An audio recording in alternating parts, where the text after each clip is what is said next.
গ্যাংটকে এসে যদি এমজি মার্গ না ঘোরেন তাহলে কিন্তু অনেক কিছুই মিস করবেন। আমাদের প্রথম সন্ধ্যা আরো বিশেষ হতে চলেছে, কারণ আমরা যাচ্ছি গ্যাংটকের সবচেয়ে জনপ্রিয় জায়গা এমজি মার্গ। কেমন কাটলো সেই সন্ধ্যা, কি কি দেখলাম আর কিভাবে পরের দিনে সাইট সিইং এর প্রস্তুতি নিলাম, সবকিছুই থাকছে আজকের এই ব্লগে। গ্যাংটকে পৌঁছে হোটেলে চেক ইন করার পর দুজনেই একটু ফ্রেশ হয়ে নিয়েছিলাম। সারাদিনের দীর্ঘ জার্নির ক্লান্তি থাকলেও পাহাড়ের এই মনোরম আবহাওয়ায় যেন সব ক্লান্তি মুহূর্তেই উধাও হয়ে গেল। তাই বিকেল 5টা নাগাদ আমরা বেরিয়ে পড়লাম এমজি মার্গ ঘুরে দেখার জন্য। হোটেল থেকে বেরিয়ে হাঁটতে হাঁটতে চারপাশে সুন্দর পরিবেশ চোখে পড়ছিল। পরিষ্কার পরিচ্ছন্ন রাস্তা, ঠান্ডা হাওয়া আর পাহাড়ি শহরের শান্ত পরিবেশ সব মিলিয়ে প্রথম দিনেই গ্যাংটক আমাদের মন জয় করে নিয়েছিল। হোটেল থেকে বেরিয়ে প্রথমে চলে এলাম সিকিমের ওয়েস্ট পয়েন্ট মলের সামনে। বাইরে থেকে একটু ঘুরে দেখে নিলাম, কয়েকটা সুন্দর ছবি আর ভিডিও তুলে নিলাম।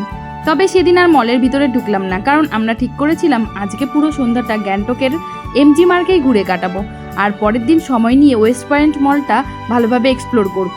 এখানে আমরা দুজন মিলে একটু ছোট ছোট ভিডিও শ্যুট করছিলাম। চারপাশের ভিউটা এত সুন্দর ছিল যে ক্যামেরায় মুহূর্তগুলো বন্দি না করে থাকা যাচ্ছিল না। একটু গল্প, একটু হাসি আর অনেকটা সময় এখানেই কাটালাম।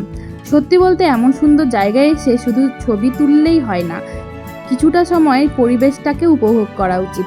তাই আমরাও বেশ কিছুক্ষণ এখানেই টাইম স্পেন্ড করলাম। তারপর এখান থেকে বেরিয়ে আমরা দুজনে হাঁটতে হাঁটতে ট্যাক্সি স্ট্যান্ডের দিকে রওনা দিয়েছিলাম। রাস্তায় একটা চায়ের দোকান দেখলাম আর সেখানে গিয়ে আমরা গরম গরম সিঙ্গারা, কচুরি আর সাথে দুজনে চা খেয়ে নিলাম।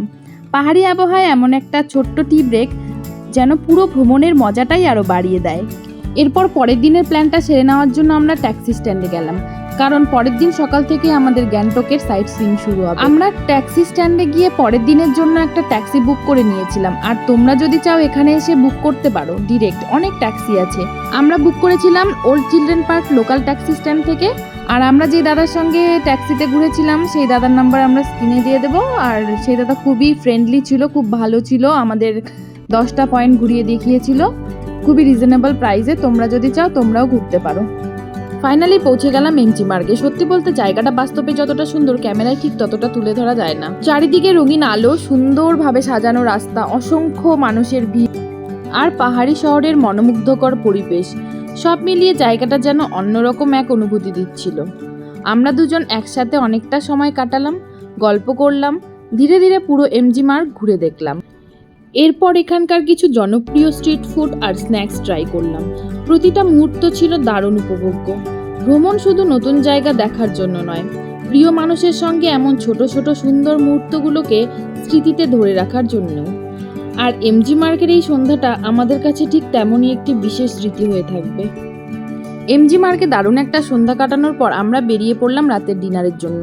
কাছের একটি রেস্টুরেন্টে পেট ভরে খাওয়া দাওয়া করে নিয়েছিলাম। এইভাবেই গ্যাংটকে আমাদের প্রথম সন্ধ্যাটা খুব সুন্দরভাবে কেটে গেল। তারপর বেশি দেরি না করে আমরা হোটেলের রুমে ফিরে গেলাম, যাতে ভোরবেলা একদম ফ্রেশ হয়ে নতুন সাইট সিইং শুরু করতে পারি। আজকের ব্লগ এখানেই শেষ করছি। ভিডিওটি ভালো লাগলে অবশ্যই একটা লাইক করবেন, কমেন্ট করে জানাবেন আপনাদের কেমন লাগলো। আর এরকম ট্রাভেল ব্লগ দেখতে চ্যানেলটি সাবস্ক্রাইব করে পাশে থাকবেন। দেখা হবে পরের ব্লগে। ধন্যবাদ।